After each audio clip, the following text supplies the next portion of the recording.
Hello cricket ప్రేమికులారా!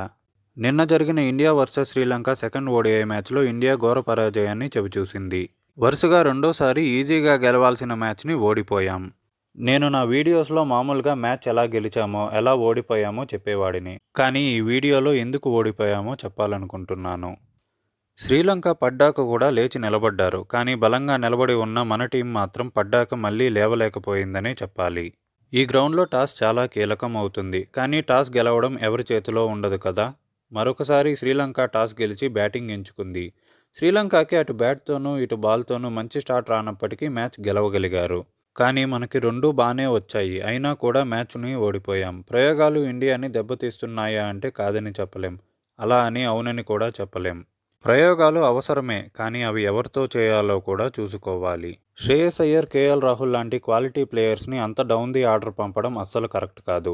Left right combination కావాలంటే గిల్ని second or third డౌన్లో పంపించి లెఫ్ట్ హ్యాండ్ ఓపెనర్గా మరొకరిని టీంలోకి తీసుకోవాలి.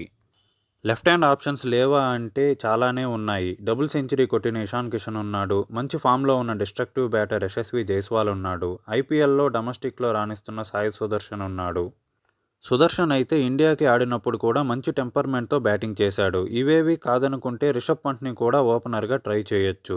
ఇవంతా వదిలేసి టాప్ ఆర్డర్లో ఆడే వాళ్ళని మిడిల్ ఆర్డర్లో ఆడే వాళ్ళని లోయర్ ఆర్డర్లో ఆడించడం అస్సలు కరెక్ట్ కాదు అనేది నా అభిప్రాయం. దీనికి మీరేమంటారో కమెంట్ చేయండి. ఆశ్చర్యం ఏంటంటే సోషల్ మీడియాలో కొందరు శ్రేయస్ అయ్యర్ని, కేఎల్ రాహుల్ని టీం నుండి తీసేయాలి అంటున్నారు. అసలు క్రికెట్ గురించి తెలిసిన వాళ్ళెవరూ ఇలా మాట్లాడరు. కోహ్లీ, రోహిత్ తరువాత ఇండియాలో ఉన్న బెస్ట్ క్లాసిక్ బ్యాటర్స్ వీళ్ళిద్దరూ. సింగిల్ హ్యాండెడ్గా మ్యాచ్ని గెలిపించగల క్యాపబిలిటీ ఉన్న ప్లేయర్స్ వాళ్ళు. అందరూ మర్చిపోయారేమో, 2023 వన్డే వరల్డ్ కప్లో కోహ్లీ, రోహిత్ తరువాత ఇండియాకి ఎక్కువ రన్స్ చేసింది శ్రేయస్ అయ్యరే అని. ఒక వరల్డ్ కప్లో 500 రన్స్ చేయడం అంటే అంత ఈజీ ఏమీ కాదని అందరూ గుర్తుపెట్టుకోవాలి. ఇక కేఎల్ రాహుల్ విషయానికి వస్తే ఆస్ట్రేలియాతో ఫస్ట్ మ్యాచ్లోనూ అలానే ఫైనల్ మ్యాచ్లోనూ త్వరగా వికెట్స్ పడిపోతే కోహ్లీతో కలిసి స్కోర్ చేసింది కేఎల్ రాహులే. ఇలా ఎన్నో మ్యాచెస్లో వాళ్ళు మంచి పర్ఫార్మెన్సెస్ ఇచ్చారు. జస్ట్ కొన్ని మ్యాచెస్లో ఫెయిల్ అయ్యారని వాళ్ళని అంత ఈజీగా తీసేయలేం. అలాంటి ప్లేయర్స్ని తీసేసి ఈ సో కాల్డ్ సోషల్ మీడియా జోకర్స్ని ఆడించాలా ఏంటి?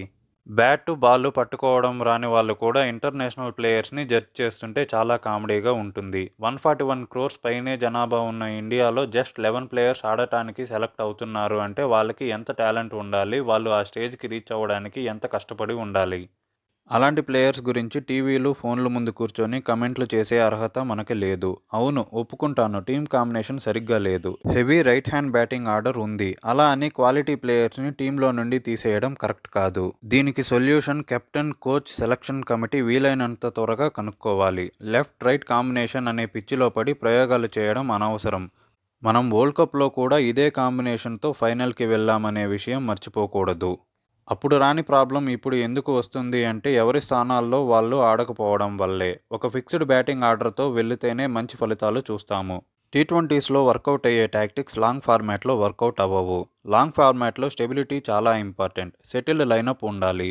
ప్లేయర్స్ మైండ్ సెట్ చాలా స్టేబుల్గా ఉండాలి. ఊరికే ప్రయోగాల పేరుతో వారి మైండ్లో కన్ఫ్యూజన్స్ క్రియేట్ చేయకూడదు అనేది నా ఒపీనియన్. మీరేమంటారో కమెంట్స్లో చెప్పండి.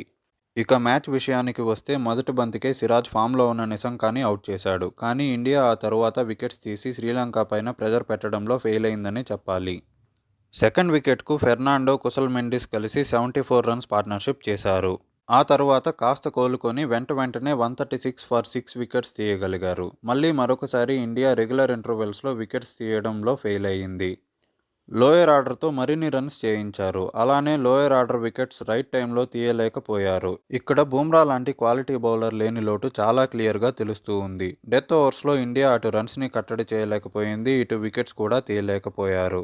చేజింగ్కి వచ్చిన ఇండియాకి రోహిత్ శర్మ మరొకసారి అద్భుతమైన స్టార్ట్ ఇచ్చాడు. జస్ట్ 29 బాల్స్లో హాఫ్ సెంచరీ చేసి ఇండియాని స్ట్రాంగ్ పొజిషన్లో నిలబెట్టాడు. గిల్తో కలిసి ఫస్ట్ వికెట్కి 97 రన్స్ పార్ట్నర్షిప్ చేశాడు.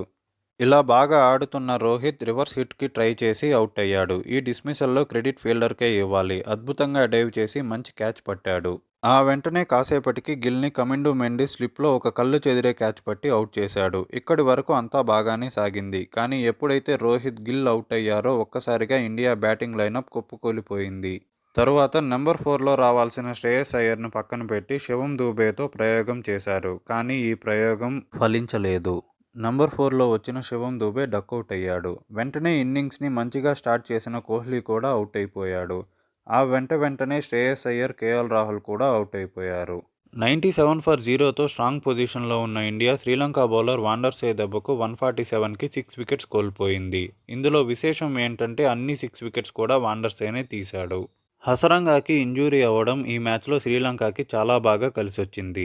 ఆ తర్వాత కాసేపు అక్షర్ పటేల్, వాషింగ్టన్ సుందర్ వికెట్స్ పడటాన్ని ఆపుతూ 38 రన్స్ పార్ట్నర్షిప్ చేశారు. కానీ మళ్లీ శ్రీలంక కెప్టెన్ వచ్చి బాగా ఆడుతున్న అక్షర్ని కాటన్ బౌల్డ్గా అవుట్ చేశాడు.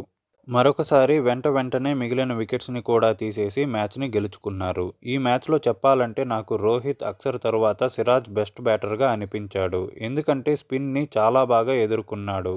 టాప్ ఆర్డర్ సిరాజ్ని చూసి నేర్చుకోవాలి అనేలా బ్యాటింగ్ చేశాడు. బట్ బ్యాడ్ లక్, ఒక లో డెలివరీకి అవుట్ అయిపోయాడు. ఆ డెలివరీకి ఎలాంటి బ్యాటర్ అయినా అవుట్ అవ్వాల్సిందే. బాల్ అస్సలు బౌన్స్ అవ్వకుండా చాలా లోగా రావడంతో ఎల్బీడబ్ల్యూగా అవుట్ అయ్యాడు. ఈ ఓటమితో శ్రీలంక ఈ సిరీస్లో 1-0 లీడ్కి వెళ్ళింది. వేచి చూడాలి మరి లాస్ట్ మ్యాచ్లో అయినా తప్పులు సరిచేసుకొని సిరీస్ని సమం చేస్తారో లేదంటే ఓడిపోతారో అని. నా వీడియో నచ్చితే లైక్ చేసి ఛానల్ని సబ్స్క్రైబ్ చేసుకోండి. నచ్చకపోతే మీ సజెషన్స్ని కమెంట్లో తెలపండి. Thank you.